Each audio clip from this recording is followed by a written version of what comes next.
Hello à toi, je m'appelle Sophie, je te souhaite la bienvenue pour cette prédication.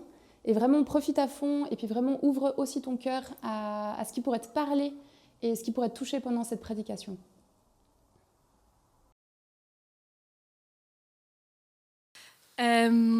Yes, bonjour à chacun, chacune. Donc, je m'appelle Amaëlle, je viens dans cette église depuis Covid.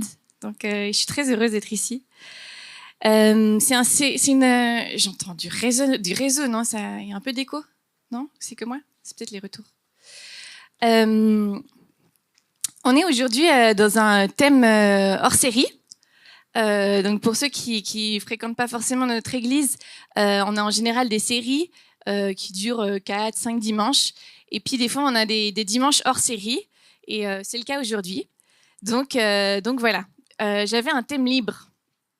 Et je me suis dit, quoi de mieux que de parler de la soumission aux autorités. Alors, je dois vous avouer que hier, quand je terminais ce message tard le soir, parce que je ne m'en sortais pas, j'étais là, mais dans quoi est-ce que je me suis mise? Mais écoutez, ne partez pas. Je sais que c'est un thème qui peut soulever plein d'émotions et qui peut mettre un peu mal à l'aise, mais j'espère qu'aujourd'hui, on peut découvrir certaines choses ensemble. Parce que c'est vrai, selon notre histoire, en fait, la soumission aux autorités, elle peut amener de la sécurité, de l'ordre. On aime l'ordre, on aime la stabilité. Ça peut être quelque chose plutôt de positif. On veut vraiment respecter, se soumettre. Pour d'autres, quand on parle de se soumettre aux autorités, ça peut aussi dire le contrôle, parfois l'injustice, les abus, la peur.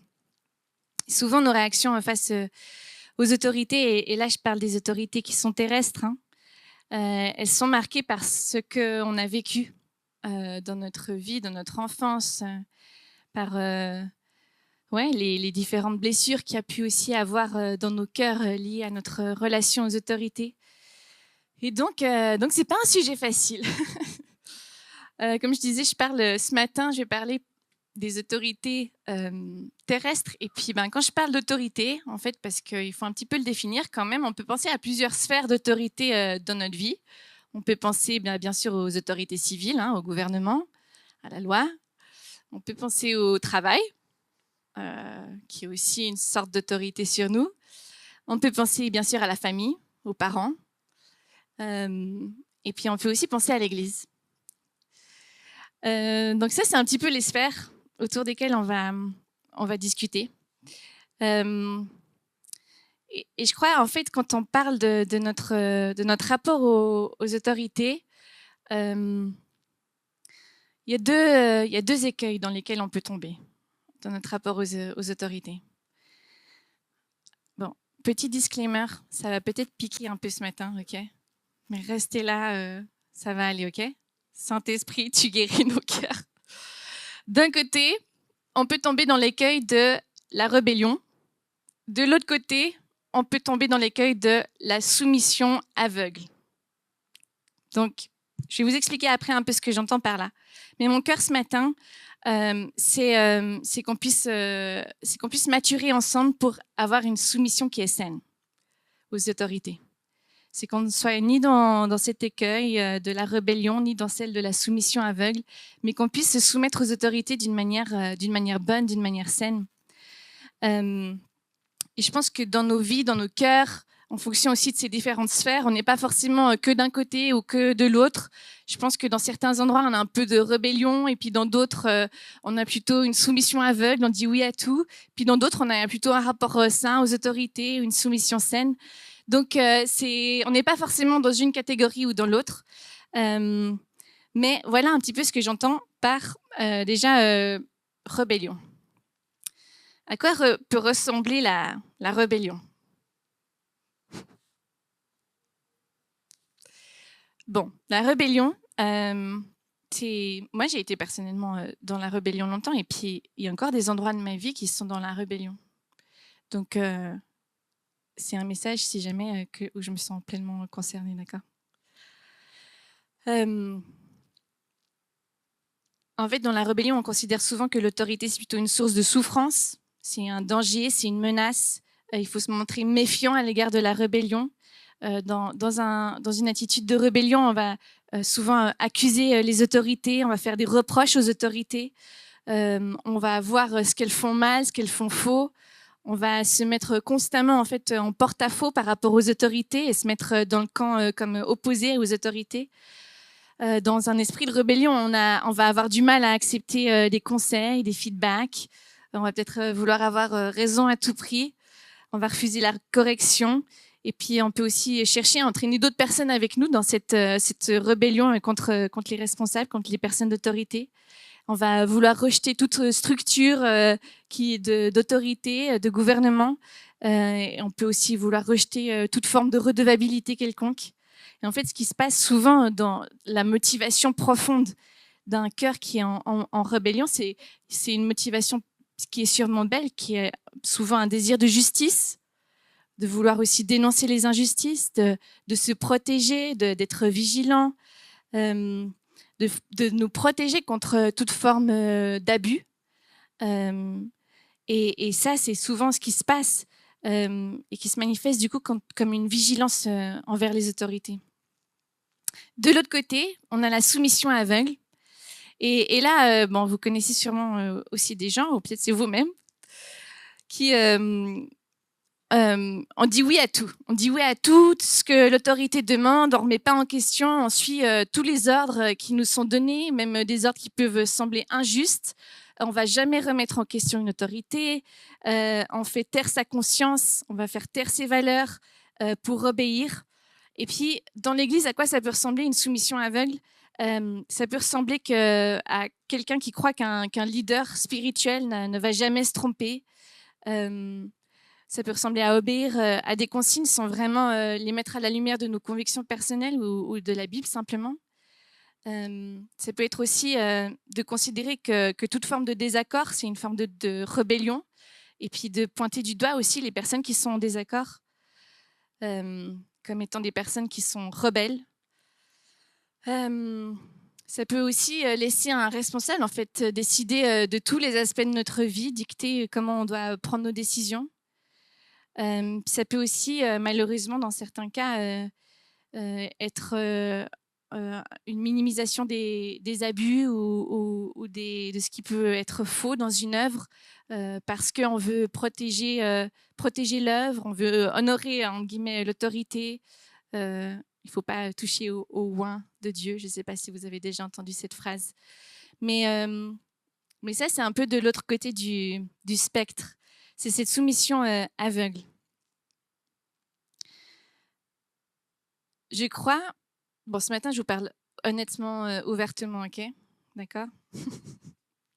Je crois que souvent, quand on écoute des messages à l'église, on a des biais de confirmation.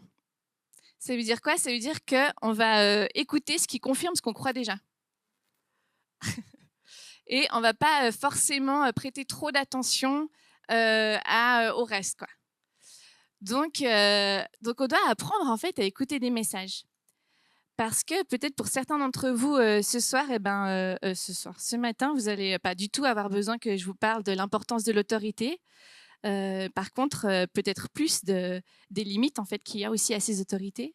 Et peut-être pour d'autres, ça va être au contraire d'avoir une révélation sur la légitimité des autorités et du bienfait que ces autorités peuvent avoir.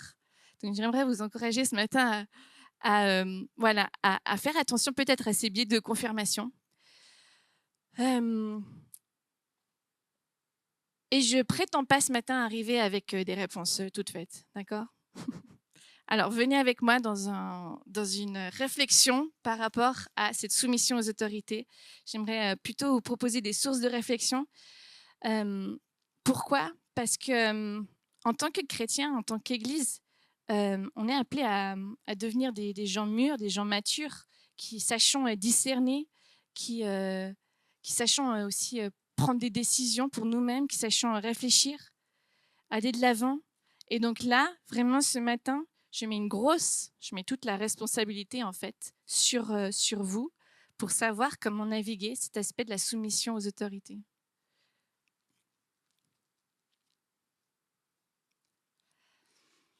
Bon, mon préambule, il est le suivant. il est qu'on a du mal à se soumettre aux autorités, ou alors on se soumet trop aux autorités parce qu'on ne connaît pas les limites de ces autorités. On ne sait pas en fait forcément d'où vient, quel est le bien fondé d'une autorité et jusqu'à où elle va, où est-ce qu'elle s'arrête. On ne sait pas toujours ce que l'autorité a le droit de nous demander, et là on a le droit de dire non. Et quand en fait ces limites ne sont pas claires, c'est difficile dans un cadre sain de pouvoir se soumettre.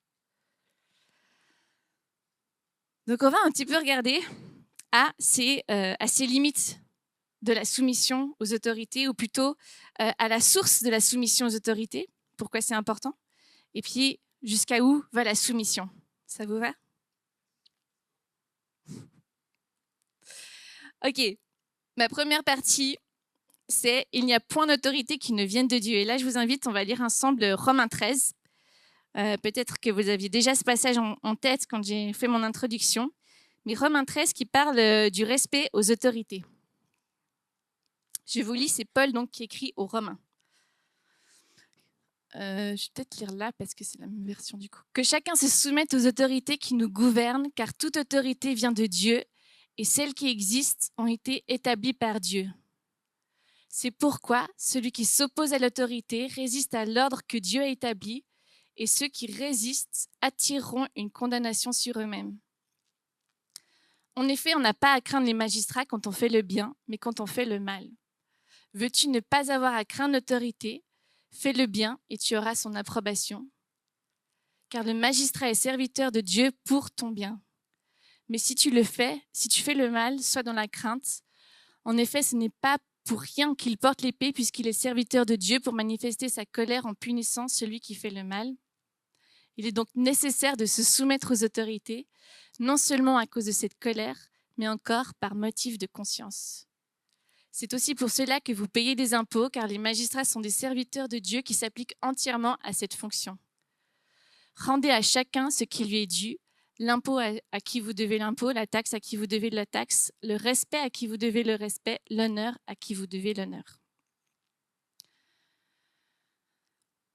Alors, dans en fait, ce passage, on voit clairement Paul qui parle du bien fondé des autorités. Il dit « Il n'y a point d'autorité qui ne vienne de Dieu ». En fait, l'autorité, ici, Paul explique que les autorités qui sont ici sur Terre, en particulier les autorités civiles, ce n'est pas simplement une invention humaine, mais c'est réellement Dieu qui met en place des autorités qui, en tout cas, délèguent une partie de l'autorité, qui établit des autorités, et qu'on est invité en tant que chrétien à respecter ces autorités et à s'y soumettre. Typiquement, on va respecter le code de la route, sinon on a des amendes. On va respecter la loi, on va respecter le code pénal, on ne veut pas finir en prison. Donc, il y a des autorités qui sont mises en place et qui sont établies par Dieu. C'est quand même fort de dire que Dieu établit des autorités, surtout parce qu'on connaît tous les déviances. Et la deuxième chose qu'on peut voir dans ce passage, c'est que Paul il fait le lien entre l'établissement d'une autorité avec la mission qui est accordée à cette autorité. Il dit que le magistrat est serviteur de Dieu pour ton bien. Donc on voit directement en fait, dans ce passage que Dieu choisit dans sa souveraineté de déléguer une partie de son autorité. Dieu est souverain, il est maître au-dessus de tout. Il choisit de déléguer une partie de son autorité, mais cette autorité déléguée, elle s'accompagne directement d'une mission. Et là, par exemple, pour les autorités civiles, c'est pour favoriser le bien et c'est pour s'opposer au mal. On voit l'aspect directement de la punition dont Paul parle. Donc, par exemple, avoir une amende pour éviter qu'on aille trop vite sur la route. Mais on voit directement que Dieu, en fait, confie une mission aux autorités. Et ce n'est pas seulement pour les autorités civiles qui ont cette mission qui est confiée par Dieu, mais c'est aussi dans en fait, toutes les sphères qu'on a pu mentionner tout à l'heure. Et je vais vous lire, entre autres, un passage de 1 Pierre qui parle en fait de la mission qui est confiée aux anciens de l'Église, c'est-à-dire aux responsables d'Église. Dans 1 Pierre 5, versets 2 à 3, il s'est dit aux anciens, donc, « Paissez le troupeau de Dieu qui est sous votre garde, non par contrainte, mais volontairement selon Dieu, non pour un gain sordide, mais avec dévouement, non comme dominant sur eux, qui vous sont échus en partage, mais en étant les modèles du troupeau. Donc là, on voit dans ce que Pierre dit que ces anciens qui ont une forme d'autorité, on leur confie une mission. C'est de paître le troupeau de Dieu, de le faire avec dévouement, de ne pas vouloir juste dominer sur le troupeau. Et ça, c'est important de garder à l'esprit quand on parle de soumission aux autorités.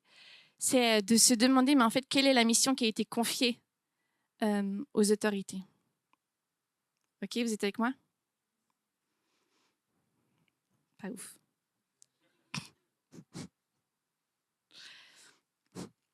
Bon, moi, je me suis posé une question en faisant ce message et je dois vous dire, en fait, c'était beaucoup des réflexions personnelles qui m'ont amené à vouloir parler de ce sujet, mais je me suis dit, OK, on a lu tout à l'heure, soumettez-vous aux autorités, dans le passage de Romains 13, et je me suis dit, mais en fait, OK, je me suis focalisée sur le Nouveau Testament, mais je me suis dit, quand il est écrit soumettez-vous ou obéissez, est-ce que c'est toujours le même mot en grec qui est utilisé? Parce que vous savez, on a des traductions de la Bible, et puis en fonction de notre traduction, on aura peut-être des variantes. Mais en grec, c'est quoi en fait le sens du mot? Parce que nous, on peut avoir soumettez-vous et soumettez-vous, mais en fait, en grec, c'est un mot, et puis c'en est un autre, et il n'a pas forcément la même signification.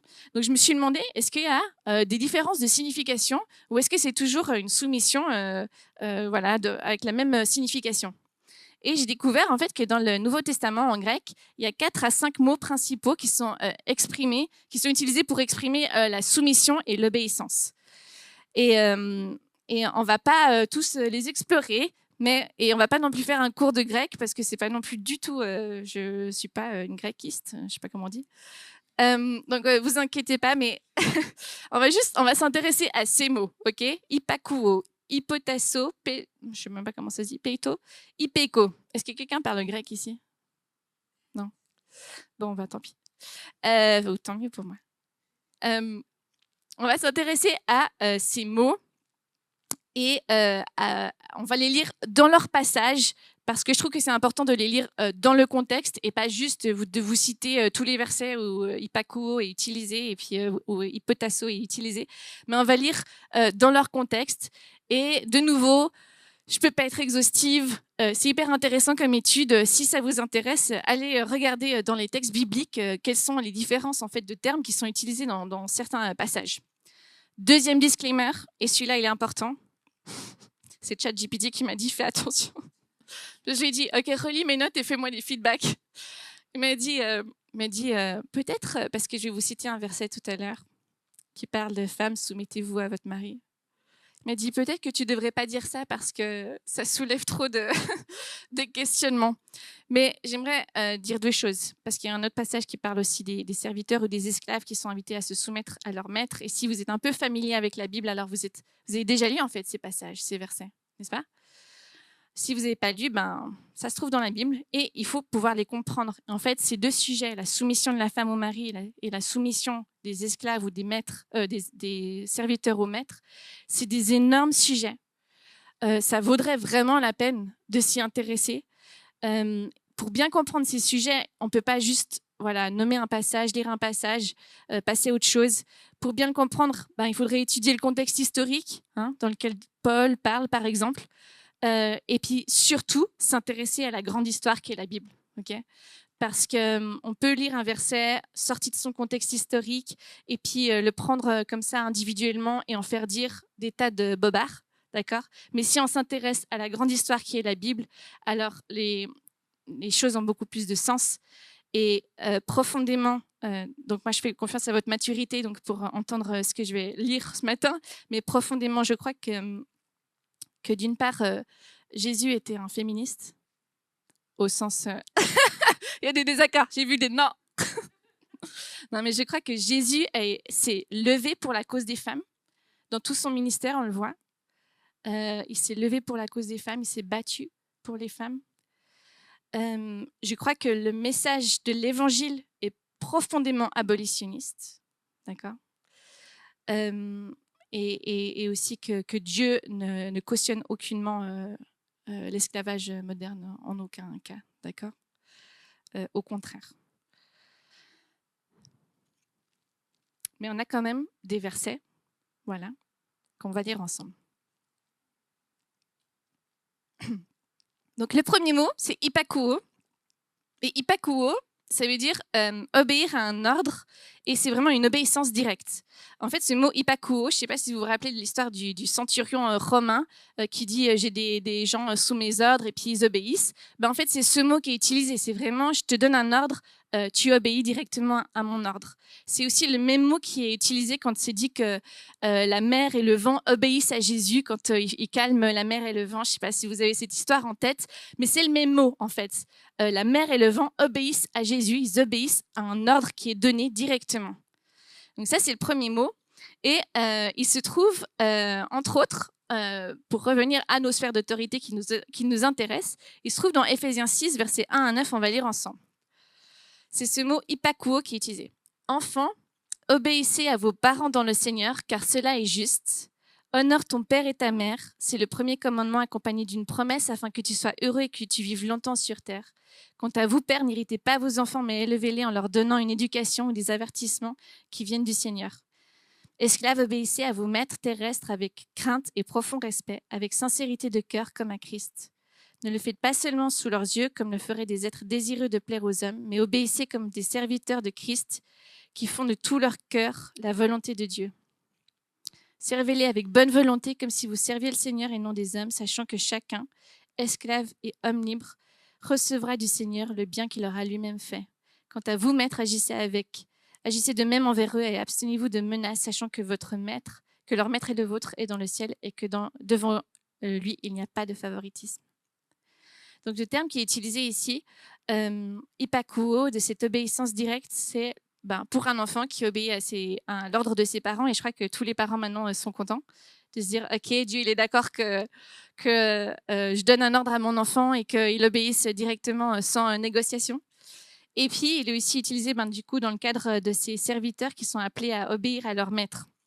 Peut-être aujourd'hui, justement, si on sort un petit peu de ce contexte de l'esclavage, mais aujourd'hui, moi, dans mon travail, si je pense à mon boss a le droit de me dire fais cela, et je le fais. Hein? Il y a un cadre à tout ça, mais il me donne un ordre et je le fais. J'obéis à son ordre, disons, hypakuo. Le deuxième terme, suivez-moi, ça va aller. Hypotasso. Alors, hypotasso, il a une signification un peu différente parce que ça signifie en fait se soumettre ou se placer sous un ordre établi, sous une structure relationnelle. Et en fait, ce terme, il est souvent traduit par se soumettre ou être soumis. Mais en fait, hypotasso, donc c'est se soumettre à une structure relationnelle ou une structure qui est établie. Hypotasso, c'est un terme qui venait un terme militaire en fait, qui signifiait organiser les divisions en troupes selon un ordre militaire sous le commandement d'un chef. Et en fait, dans son usage non militaire en grec, c'est une attitude qui est volontaire, qui consiste à céder ou à coopérer, à assumer des responsabilités et à porter un fardeau. Et ce terme-là, il est utilisé aussi dans la Bible à plusieurs endroits, mais on comprend bien en fait que c'est comme cette acceptation d'un ordre qui a été établi par Dieu. Et on le lit aussi, on trouve ce terme en fait quelques versets avant de ce que je viens de vous lire, quand Paul dit « Soumettez-vous les uns aux autres dans la crainte de Dieu, et femmes, soumettez-vous à votre mari comme au Seigneur. » Et en fait, c'est ce terme qui est utilisé, c'est le terme « hypotasso », qui veut dire comme accepter une structure relationnelle ou une structure, un ordre établi. Et en fait, c'est aussi ce terme qui est utilisé dans Romains 13, dont je vous ai parlé tout à l'heure, que je vous ai lu, de se soumettre aux autorités civiles. C'est hypotasso, ouais, qui veut dire donc accepter un ordre établi. Je vous ai perdu. Hein. On fait une étude biblique très compliquée ce matin. Mais on comprend donc qu'il y a comme des ordres établis ou des structures qui sont établies pour notre bien et qu'on est invité à se soumettre à cette structure. Et là, c'est différent qu'une obéissance directe à un ordre. OK ? Le troisième mot, c'est peito. qui veut dire en fait normalement être persuadé, mais parfois il est traduit par obéir. Et je le mentionne parce que c'est important, même si c'est pas le mot qui est très utilisé dans la Bible, mais il apparaît en fait dans un verset assez clé par rapport à notre rapport aux autorités d'Église, qui est Hébreux 17. Et Hébreux 17, il dit cela: obéissez à vos conducteurs, donc d'Église, et soumettez-vous à eux, car ils veillent sur votre âme en hommes qui devront rendre des comptes. Ils pourront ainsi le faire avec joie et non en soupirant, ce qui ne vous serait d'aucun avantage. Donc c'est dit ici, obéissez à vos conducteurs et soumettez-vous à eux. Donc là, quand on lit en français, on se dit obéissez, c'est exactement le même mot qui est utilisé pour dire enfants, obéissez à vos parents.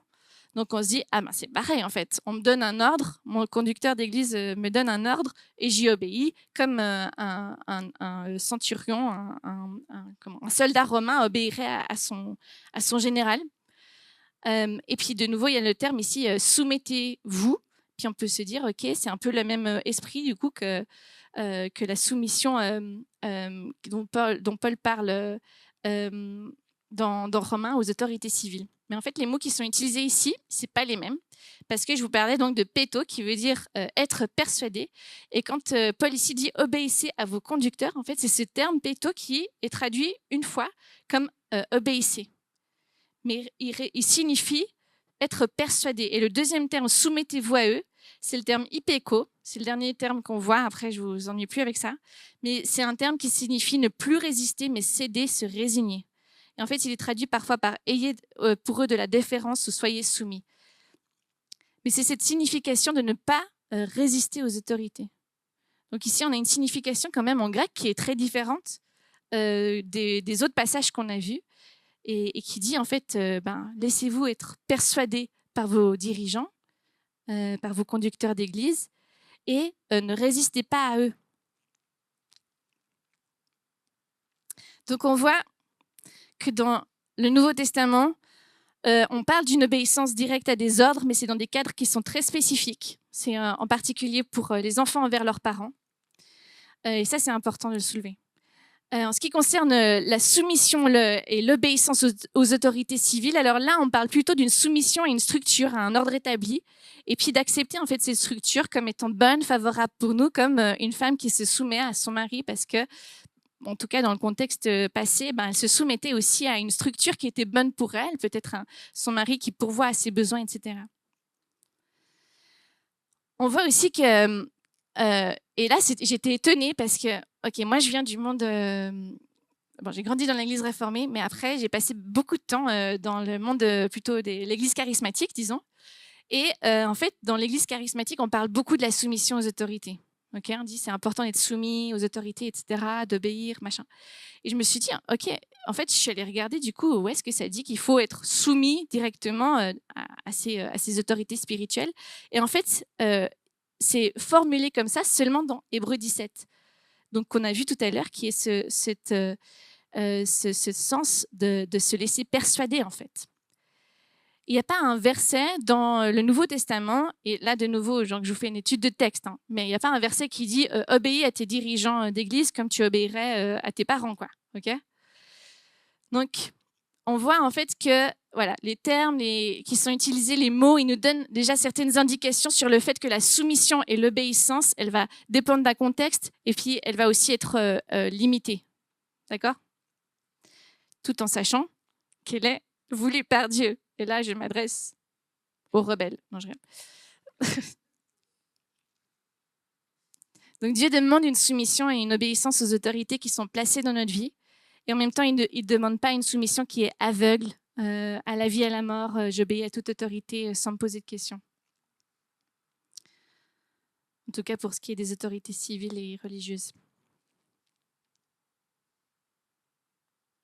Alors, comment... Maintenant qu'on a vu tout ça, maintenant qu'on a vu qu'il y a des différences de sémantique, disons, et que c'est pas toujours la même chose qui est disons, signifiée, comment se soumettre et obéir aux autorités d'une manière saine. Donc, si on croit vraiment que Dieu établit les autorités, et que du coup, il nous invite à nous y soumettre. À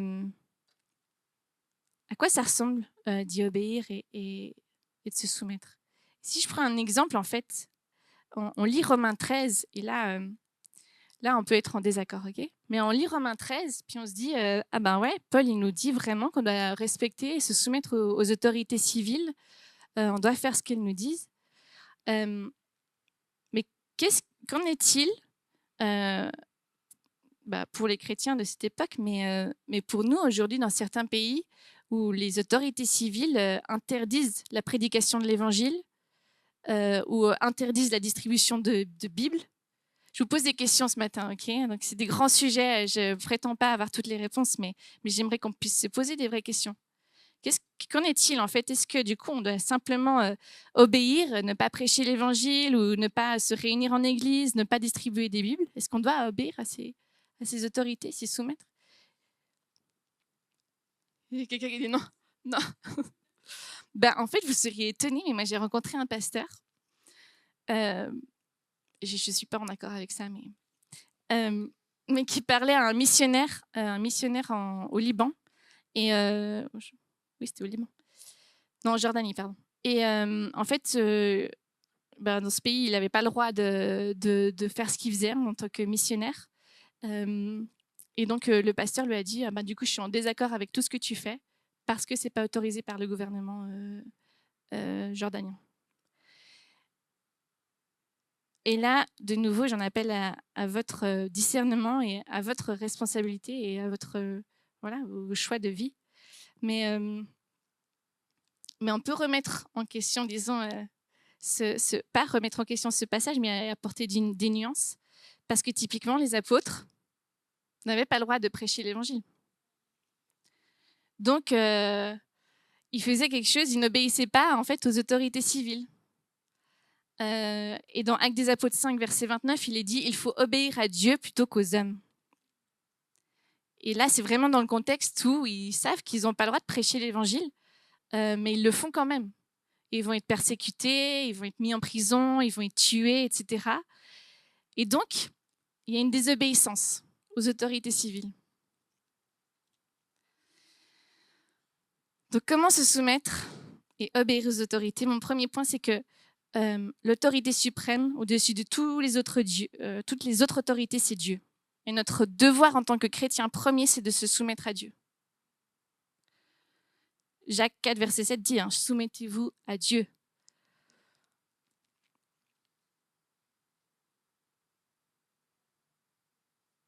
Mon deuxième point sur comment se soumettre, c'est d'utiliser notre discernement. Comme je disais tout à l'heure, en fait, quand Dieu délègue une autorité, il confie en même temps une mission à cette autorité. Que ce soit à des parents, que ce soit aux autorités civiles, que ce soit aux autorités d'église, que ce soit dans notre travail. Quand Dieu délègue une autorité, il donne avec une mission, un mandat. Donc, quand l'autorité en question sort de son mandat, sort de sa mission qui lui a été donnée,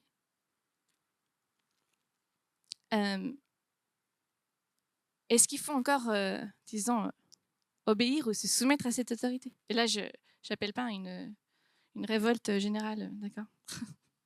Je dis juste qu'on est invité à user de discernement. À user de discernement. Dans Actes 17, verset 11, il dit « Ces Juifs avaient des sentiments plus nobles que ceux de Thessalonique. Ils reçurent la parole avec beaucoup d'empressement et ils examinaient chaque jour les Écritures pour voir si ce qu'on leur disait était exact. » Donc là, on a le contexte de Juifs qui sont enseignés par des apôtres. Donc des apôtres, c'est des responsables d'église qui ont une autorité qui leur ont été confiée de prêcher l'évangile. En fait, qu'est-ce que vont faire les Juifs? Ils vont aller vraiment dans la Bible et puis ils vont discerner, est-ce que ce que tu me dis, c'est exact? Et Paul lui-même va dire que si un apôtre prêche un évangile qui est autre que celui qui a été annoncé de base, que cet apôtre soit anathème. En gros, qu'il ne faut plus l'écouter, quoi. Donc Paul lui-même va pas dire ok, cette autorité a été confiée à un apôtre, cette personne a été nommée apôtre, son autorité est totale. Il dit non, en fait, si cette personne dévie de la mission originale qui lui a été confiée, c'est-à-dire de prêcher l'évangile vrai, alors cette personne est anathème.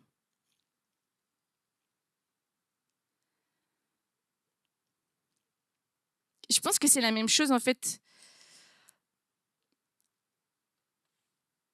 J'ai ma cousine ici qui parle beaucoup des abus, mais en fait, je pense qu'une définition simple, il n'y a pas vraiment de définition simple des abus, mais une définition des abus, c'est quand une autorité, elle dépasse le champ, la sphère qui lui a été confiée par Dieu.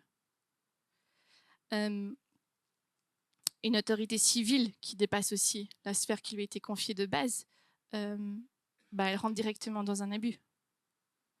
Je réfléchissais à les autorités civiles, par exemple. Elles ont le droit de dicter certaines choses de nos vies. Par exemple, elles ont le droit de nous dire certaines choses sur avec qui on a le droit de se marier. Okay, c'est quand même un sujet, le mariage, c'est très personnel. On peut se dire, attends, ça ne revient qu'à moi, c'est mon mariage, c'est ma vie. Pourtant, les autorités civiles, en Suisse en tout cas, elles nous disent certaines choses. Par exemple, que la personne doit être majeure, elle doit être capable de discernement, et puis que aussi ses papiers doivent être en règle. Okay, donc ça, c'est certaines choses qui sont dites sur ce qui est autorisé ou non pour le mariage. Mais en fait, on voit dans l'histoire et puis dans le reste du monde sûrement, je ne vais pas vous dire toutes les lois injustes, mais même dans l'histoire, on voit en fait que des autorités, elles ont dépassé le cadre qui leur avait été donné de base et puis elles ont mis en œuvre des lois qui étaient injustes. Je ne sais pas si vous connaissez c'est vraiment atroce. La loi de Nuremberg, c'était pendant la Seconde Guerre mondiale, mais c'était une interdiction à des non-juifs de marier des juifs. Donc il y avait une interdiction de mariage entre personnes juives et non-juives. Et ça, c'était vraiment basé sur, sur le nazisme. Il y a aussi la loi anti-métissage pendant la ségrégation américaine qui interdisait en fait des mariages mixtes, donc des mariages entre personnes de couleur noire et de couleur blanche. Et ça, en fait, on se dit, là, l'autorité en question, elle dépasse totalement sa sphère qui lui a été attribuée. Et elle va, en fait, commencer à empiéter sur des choses qui, on pourrait dire aujourd'hui, elle va à l'encontre de nos droits fondamentaux. Bon, moi, j'ai fait des études en droit, donc je suis un petit peu marquée par ça, mais on se dit, OK, ça va à l'encontre de la dignité humaine.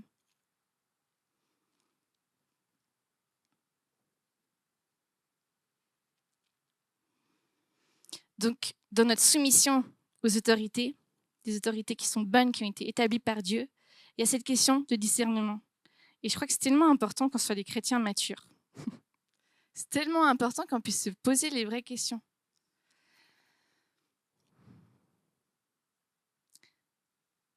Je vous disais en préambule qu'on a de la peine à se soumettre parfois parce qu'on ne sait pas d'où l'autorité ou où la soumission commence et où elle se termine. Et en fait, quand ces cadres-là, disons, ils ne sont pas clairs, c'est là, à mon avis, que commence toute forme de rébellion, toute forme de ne pas vouloir accepter l'autorité parce que ce n'est pas clair pour nous. Par exemple, pour être très concrète, normalement, je travaille de 8h à 17h30 au job, OK ?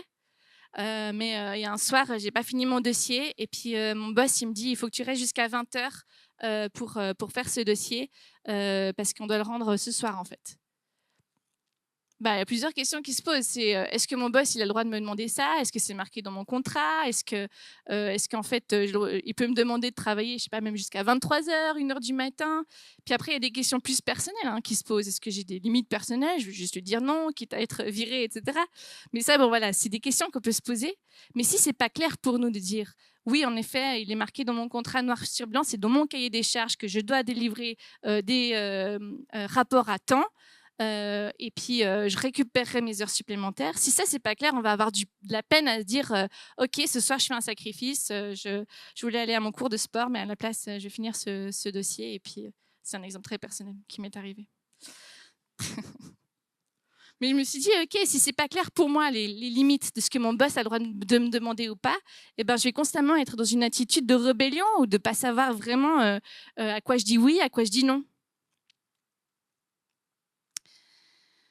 Donc, ça, c'est notre deuxième clé, c'est user de discernement. Être capable, en fait, à la lumière de la parole, de jauger aussi ce que les autorités nous demandent. Puis la troisième chose, c'est de suivre le modèle de Jésus. Et ça, c'est probablement c'est le point le plus important de mon message. Mais Jésus, on a un homme qui est Dieu,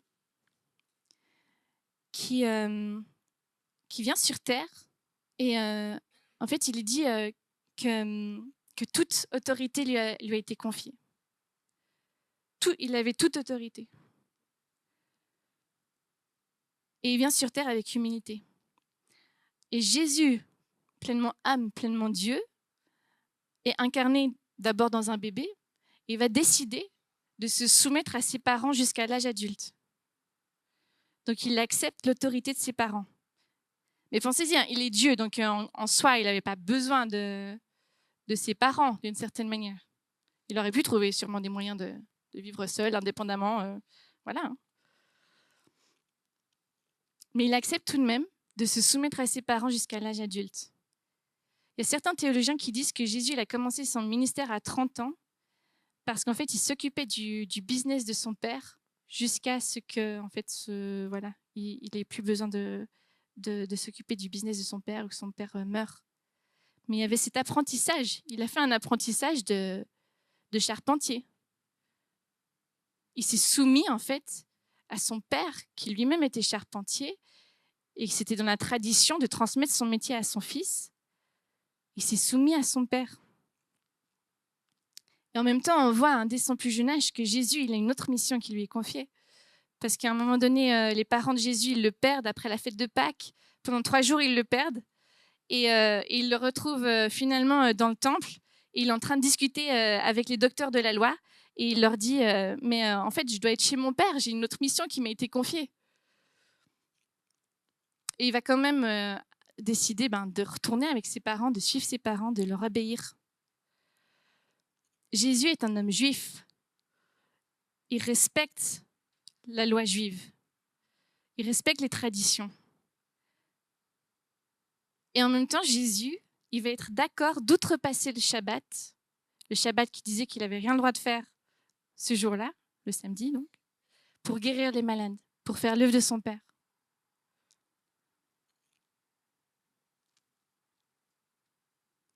Il nous dit qu'il ne vient pas pour abolir la loi, mais qu'il vient pour l'accomplir. Il n'est pas venu en tant que révolutionnaire, il est venu pour accomplir la loi en toutes choses.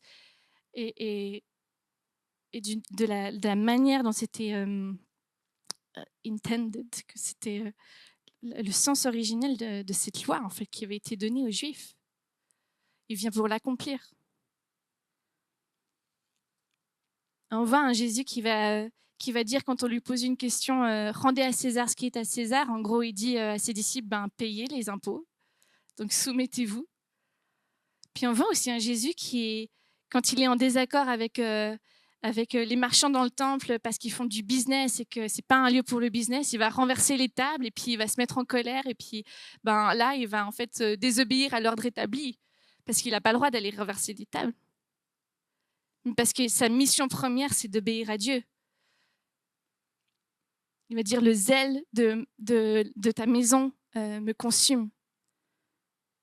Sa mission de protéger la maison du Père le pousse à venir remettre en question ce business, à venir soulever les tables, etc. Et Jésus, c'est le leader parfait parce que c'est Jésus. Mais il nous montre en fait à quoi ressemble l'autorité, puisqu'il vient pour servir et non pour être servi. Il vient laver les pieds de ses disciples. Et Jésus à qui toute autorité a été confiée, accepte, il se soumet aux gardes qui viennent l'arrêter dans le jardin de Gethsémani, qui viennent l'amener pour être jugé. Pierre va réagir, il va couper l'oreille d'un garde, puis il va dire non. Il va remettre son oreille, lui recréer une oreille, dire non. Et en fait, il va se soumettre à ses gardes pour être jugé devant un gouvernement humain. Il va accepter de se taire devant Pilate. Il va accepter le jugement et la condamnation. Il va accepter de porter sa croix. Pourquoi ? Parce qu'il avait une mission première qui lui avait été donnée, d'obéir au Père. Il dit, je ne fais pas ma volonté, mais la sienne. Et la mission du Père qui lui avait été donnée, c'était de donner sa vie en sacrifice pour notre salut. Et encore sur la croix, on lui dit, mais si vraiment tu es le Fils de Dieu, en fait, tu as le pouvoir de descendre de ta croix. Et il dit qu'il a le pouvoir de donner sa vie et de la reprendre. Et il choisit librement de donner sa vie.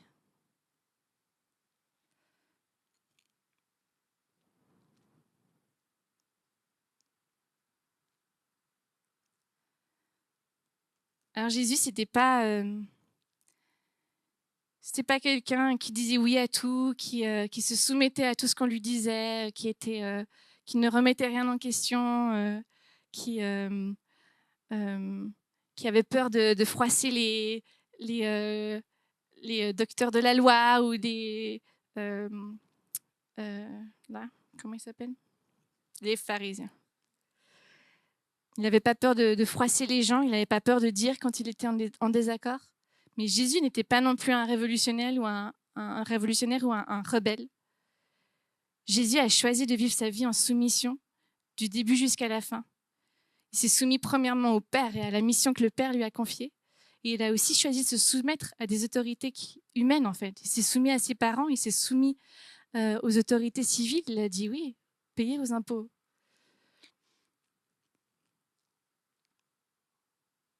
Je ne sais pas si vous savez, mais Jésus était rabbin. Ça veut dire qu'il a fait l'école rabbinique. Ça veut dire qu'il a été enseigné par d'autres rabbins.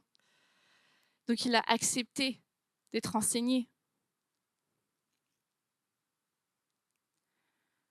Celui qui avait toutes les raisons de ne pas se soumettre à l'autorité a choisi librement de se soumettre. Il a choisi aussi librement de ne pas accepter l'injustice, de ne pas accepter ce qui s'opposait à la volonté de son Père.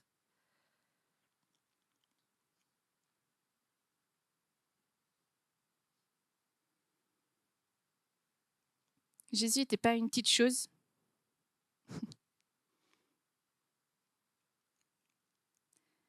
Il n'était pas une victime.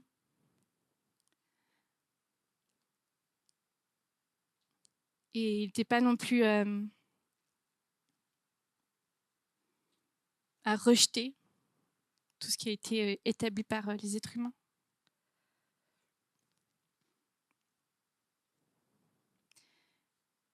Et je crois que vraiment, à sa suite, il nous appelle à cette soumission qui est mature, qui est libre, qui est discernante et qui est centrée sur lui.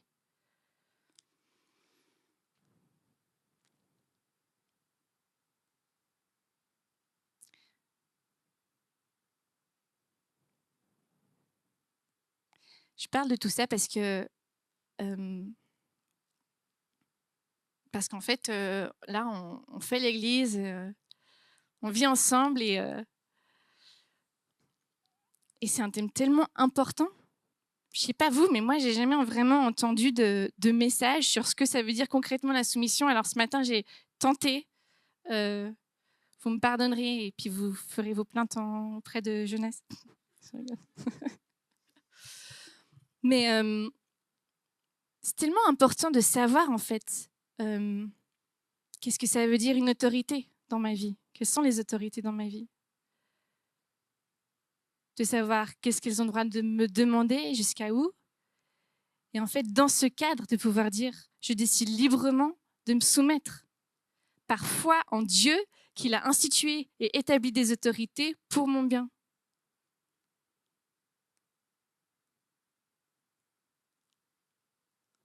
Je crois qu'en tant que chrétien, c'est pas facile ce sujet. Et vraiment, j'étais là hier soir, je t'ai dit à Lisa tout à l'heure, j'étais là. J'ai essayé d'éviter tous les pièges. En fait, pense que je suis tombée dans tous les pièges probablement, mais il y a des pièges de tous côtés. Il y a ce piège-là que je mets trop l'emphase sur la soumission, que je mets trop l'emphase sur le discernement. C'était difficile. Mais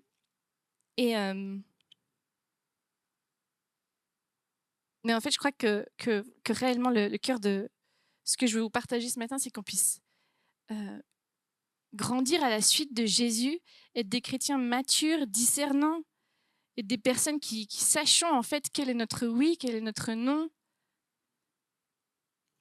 Parce que sinon, on va toujours soit avoir l'impression qu'on nous demande quelque chose qui n'est pas juste et puis on va vouloir se rebeller, soit on va dire oui à tout parce qu'on a peur d'être des chrétiens pas fidèles, d'être ces chrétiens rebelles qui ont quitté l'Église. Puis alors on se tait, on dit oui à tout.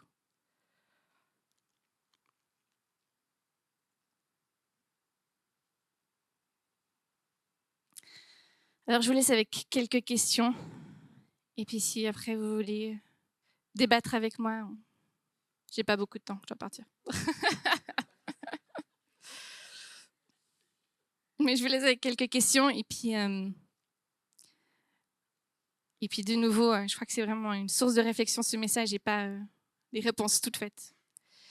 Une première question, c'est dans quelle sphère est-ce que j'ai le plus de mal à accepter l'autorité et pourquoi? Si vous voulez prendre des notes, parce qu'en fait je les ai pas notées sur les slides. Est-ce que je vis la soumission comme une contrainte ou comme un acte de foi en Dieu qui a établi les autorités? Et dans la position inverse, parce que j'ai parlé de la soumission aux autorités, mais si moi-même j'ai de l'autorité, est-ce que je l'exerce comme Jésus en servant? Est-ce que j'exerce l'autorité comme Jésus?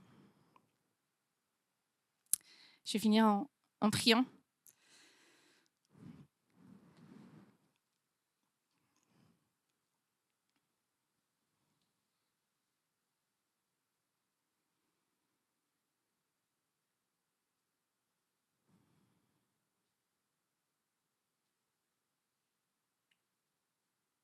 Père, tu connais nos cœurs et tu connais nos blessures, tu connais ce qui s'est passé en nous. Tu connais nos craintes aussi.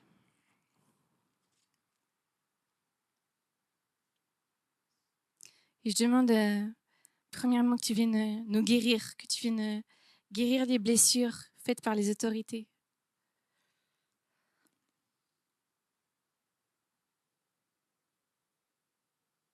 Jésus, qu'on puisse accepter de marcher sur ce chemin avec toi de réconciliation avec nos autorités.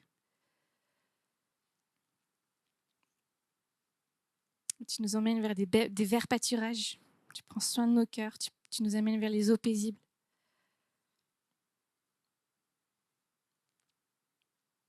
Seigneur, je prie que ton onction de guérison vienne dans nos cœurs maintenant. Vienne guérir nos cœurs, Seigneur, là où il y a eu des blessures, là où il y a eu de la rébellion. Viens nous guérir, Jésus. Parce que ma prière, Seigneur, c'est qu'on soit des chrétiens qui sont matures, des chrétiens qui te suivent et qui ne tombons pas dès qu'on est un peu blessé.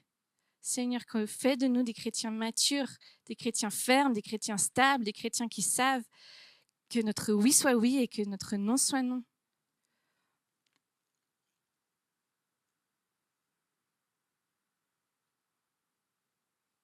Je te remets ce que j'ai partagé ce matin, Seigneur. Je te demande que dans le cœur, dans l'esprit de chacun, premièrement, ce soit ton esprit qui vienne nous enseigner. Dans le nom de Jésus. Amen.